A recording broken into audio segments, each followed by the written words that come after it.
Glitter Glaze. Limelife just came out with these and they are spectacular. I can see it working for every single person out there. They just might need a few little tricks and tips on how to use the formula if you've never really worked with a liquid eyeshadow. In fact, if you have worked with a liquid eyeshadow, it's the fact you haven't worked with this particular one. I do feel that the formula is a little bit different than pretty much every one I've tried, if I was to be honest. This makes it wonderful and new skill to acquire.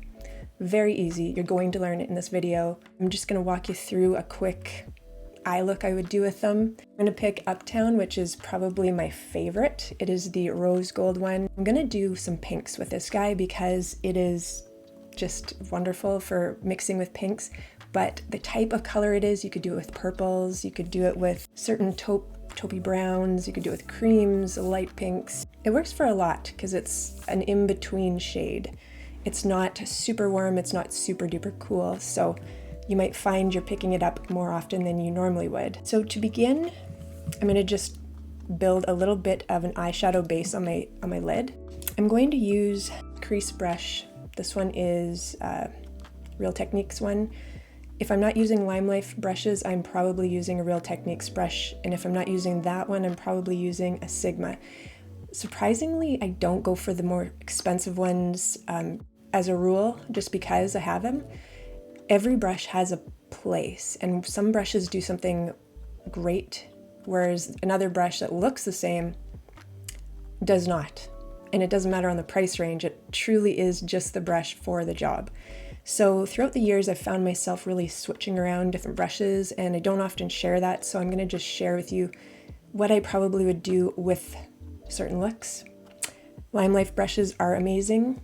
Just there's certain brushes I like better for certain jobs, and for this one I like this brush, and it is the Essential Crease brush.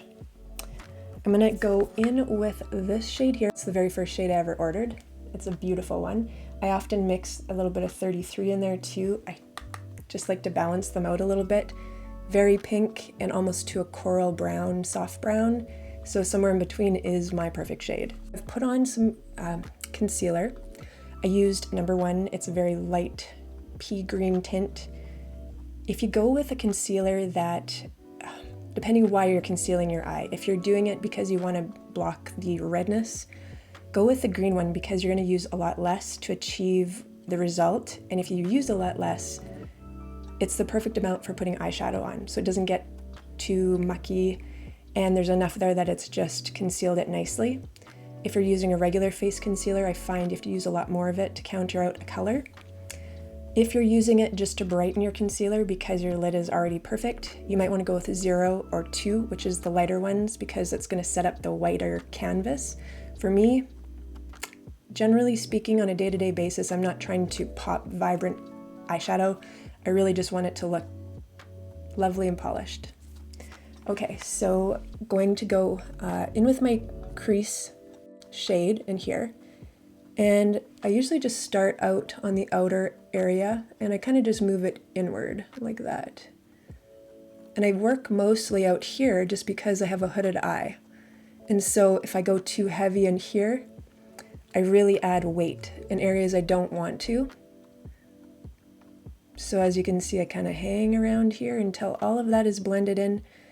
Honestly, there's nothing quite like Limelife's eyeshadows. I have so many other companies. I couldn't even tell you how many. I truly couldn't. But I can tell you that these are the ones that sit on my desk the most. I only go to the other colors just to be adventurous. But these guys, they really do everything. They're like workhorses of eyeshadow. They stay put, and often, even if you don't use a primer, they are there. They almost stain the skin because the pigment is so great. It's professional. Okay, so as you can see, and I did put a little bit of shadow in this one, but I started and then I thought, I'm just gonna do it on the screen so you can see. So you're gonna see this one's a little bit darker. I will even them out before I go anywhere. So then with what's left on my brush, I often will just kind of pull over. Now I'm gonna go in and lighten my shade. I want a bit of a gradient. So I'm gonna go with the same stuff, only I'm gonna lighten it with this number 41. Now the reason I'm putting shadow underneath is because since it's daytime and I put the glaze on top, I find if there's color underneath, it shines through the tint a bit better. In the daytime, you're getting color. In the evening, you have the lights and things, so the glaze will stand forward a little bit more than the color itself. So I'm going to go right to the middle, and I'm just going to kind of blend that across, connecting it here. And now if I want just a little bit more color on my lid than I have, if I'm like, ooh, it's not looking light enough, I'll grab this brush. This is the Instapop Crease brush, also Real Techniques. I'm going to go in with that light number 41 again, and I'm just going to add a little towards the middle, like that.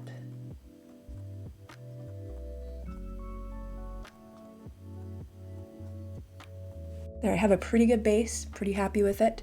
I'm gonna put the glaze on and then I start to deepen it a little bit at that point. I'm always scared of making this too involved for people, that they won't want to watch it, but then the people that are ready for more don't get to that point with me unless I throw these in. So if you don't need the extra tip, you're gonna be able to like skip past to basically the setting of it all. So you don't have to watch everything.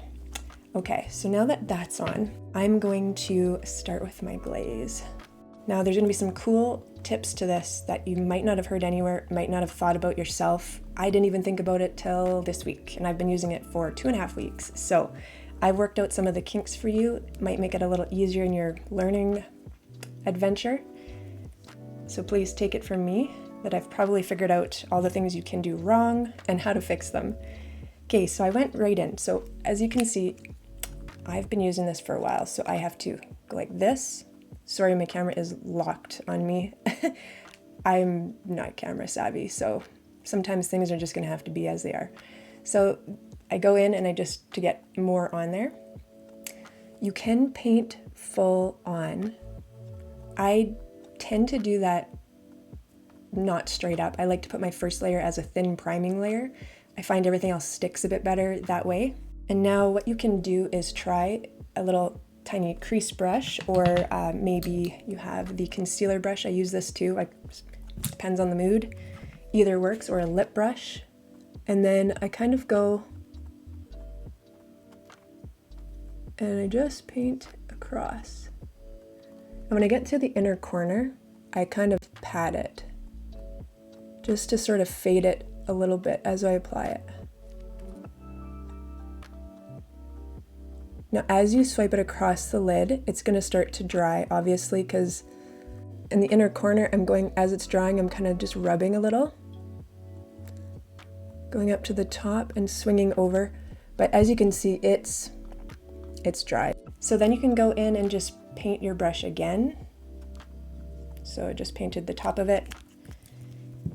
And you can finish off your lid, or the first layer. Just kind of go where you ran out. I find it peters out once all the product is off of your brush. Okay, so I think I've got most of what I want on there. Now for some lids, depending how fast you applied it, maybe you were looking in a different spot and the light was hitting your lid and you thought you were covering a spot but you actually didn't. Well, that happens to me too. I just go back in and I kind of pat it. So if you have any open blotchy spots where product did not pick up, kind of just pat it like that.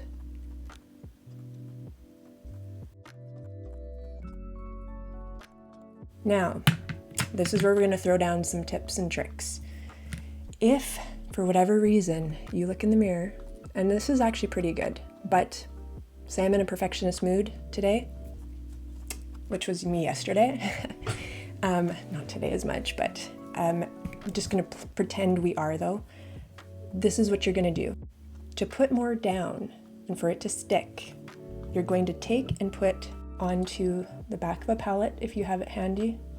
You're going to take some setting spray and spray near it. Then you're going to go into the mix of color you just placed down, and you're going to tap to the setting spray. Now you're going to go in and pat in those areas where you may have saw some patchiness. It'll start to adhere much better. Now, if you had something drying and it was like a flake or something, and it just looks bad, or maybe you had some wrinkles in there and you were looking up as it was drying, so it dried into a bit of a wrinkle formation. I always, when I do it, I forgot to mention, I tend to look down until it dries. But say you didn't do that, you can go over that spot where you left the wrinkle and you can kind of just rub at it very gently. It's pretty, it's very pretty. Okay, so that should kind of glue down some of the product. Now, say you did something really extra weird. We've all done it, I've done it, especially when you get the product. Now, because this went on so well, I'm not gonna do it on my lid because if it had, I could show you on my lid, but I don't wanna mess with a good thing. So I'm gonna take one of the other colors that's notorious for drying in a harsh line, and maybe it was a bit squiggly because you painted it on. So see that line there? Now what you're gonna do, instead of spraying the setting spray, and I used oil strike by the way, you're gonna use just basic water. I have distilled water in here that I use, and what you can do is just spray the other part of the palette that you didn't. Brush like this, I'm gonna take and dip in it, and now you're gonna see the magic.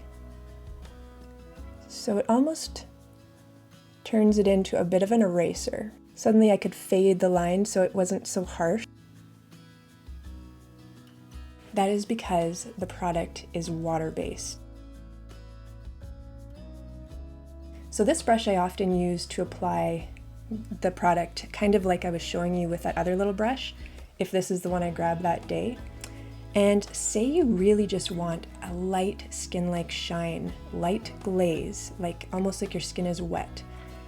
What you can do, now this is going to be going back to the first trick I showed you, and we're going to put some product back on there. We are going to take the oil strike again, spray, and this time you're going to want to make sure you take the product in your brush and you really saturate it with the oil strike. The more saturated it is, the more you're going to get a beautiful spread of the glaze. Now I'm going to try and do this afterwards with different lighting so you can kind of see it and patch that in instead, because it's so dilute and beautiful that you cannot see it in my daylight here, but in real life, lovely.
So that is kind of what I would do if I just want my lid to look natural, glazed shine, not oily, but have a little bit of sparkle to it. Or if I'm priming to put eyeshadow down, because some nights I want a matte look, but I want the longevity that this provides, I will put a very light glaze down, let it dry, and then I can go in with my eyeshadows, which I'm gonna do that right now with this eye. And I just want to add a little bit of dimension out to the outside. So I'm going to mix this brown shade, pretty much any brown will do. This does have a bit more of a reddish tint to it. And I'm going to go with a little bit of the coral. It's just going to lighten it a little bit while keeping it in the same color family. Now I'm going to add that out here. Oh, that sounded so Canadian. I realize sometimes we say out differently. Kind of just add that in.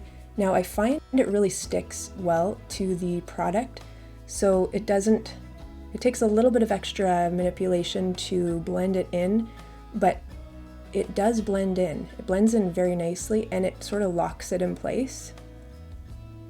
So I'm just kind of painting it in there. I'm just trying to really get the framework set up, and then I'm going to take my blending brush. I swirled it off on a towel just to take off any other product. I'm going to just start to blend these two together. Now you just want to be careful when you already have the glaze down and you start to add your colors, because if you go into it too much, you might start to rub it off, because sometimes there's stuff left on your brush from before. Sometimes the manipulation with different layers of product on your brush can just kind of fuss it up. We didn't put a ton on, so that's also the thing. If you use the brush right from the container and paint it on, you've got the most pigment there, so it's not going to really go anywhere. It's probably going to be harder to actually fluff up with your brush too. And so I don't think I actually brushed off too much, so I'm pretty happy with that. Sometimes I just like to clean up the edge like that. So now I'm going to just go and finish off the rest of my eye and put some mascara on, and then I'm going to come back and finish up with any last little bits that I may not have mentioned. Sometimes it's when the video's over that I'm like, oh crap, forgot to say X. Anyways, we'll be back. Okay, while doing my second eye, I had a thought I wanted to share. If you're doing your eyeshadow and everything looks amazing, but it's towards the end and you're like, something just didn't look right. Because I know there's a learning curve depending on everybody's lids and abilities. There's going to be somebody that has this moment, they gotta get somewhere. This is what you're gonna do. This is where using shadow on top of it is gonna be a beautiful option. There is a few ways you can manipulate the product and put more on, but by this point I think I would just go in with the eyeshadow idea. And so for my look here, like I was about to put, see this area right here? I was going to put a little bit of tiki bar there, and I was starting to think about it, so I'm going to just show you basically how I do the rest of it. So say you have the beginning of your eye and it's in here, maybe it looks patchy. Sometimes it has to do with the amount of crinkle your eye has, maybe how much oil's left on it, if it was clean, how well you applied your concealer. Some people will do better without any concealer underneath it. Others will find it work better with concealer. You just have to find out which end of the spectrum you're going to be in. I promise you, this is all going to be things you can learn right away. It's not going to be like, a full course here, though sometimes it feels that way. So to apply the shadow, you can go straight in. I try to use like a lip brush or something because I have a smaller eye. And this is in sequence, this is rose-colored glasses.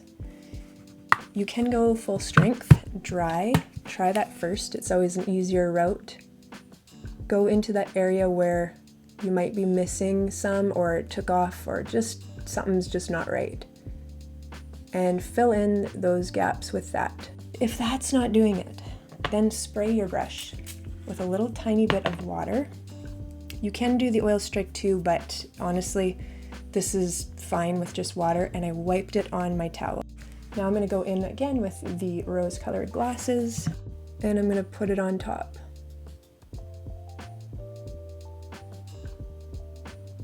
When you go in, a tiny little bit of water is going to mix with the eyeshadow, and when you're blending it, it's just going to marry the two together and hopefully fix your situation. As a finishing move, I'm giving you guys all the tricks. I sometimes will take my finger and I will tap that. Sometimes that will just somehow do what you needed it to do. And so for the end of my eye, I'm going to go with the Antiki bar, and I'm just going to merge these two sections together. So where the dark is and where that light is, I kind of just go in between it and pat. All right, that's a wrap. I've got the rest of the goods on. It's amazing what mascara can do with the rest of a look. So we're just gonna show you the finished look. And again, the product of choice was Uptown. I didn't show you how to paint it on. I feel like most people can figure that out. The only thing I would have recommended is, you know, just make sure you do thinner for the first and then 2 thin coats rather than thicker ones. Some people will apply it and still need to blend it with a little bit of a brush or their finger, but between all the techniques that I've shown you in this video, there's gonna be something that works for everybody. I have that feeling. It is worth it. You might be that person that threw it on, no issues, no problems. Your lids just love it, away you go. In which case you're probably not watching this video. Anyone who's come here, they had a reason or a purpose or an intrigue about it, and maybe they didn't trust other liquid eyeshadows because in the past they have failed you. So the next video is gonna be how I apply it for my lips, and then we'll go from there. If you have any questions, ask below. I will get to it when I can. I don't hover my YouTube, so sometimes it takes me a little bit. If you don't have a beauty guide, or you did and she's no longer working the business and you need one, feel free to contact me. I'd be happy to help you out. And if you are a beauty guide that shared this with your own clientele, thank you so much. I appreciate that. And I would tell that clientele, obviously, follow up with her. I hope it helped and you enjoy the product as much as I do. And I'll see you guys in the next video.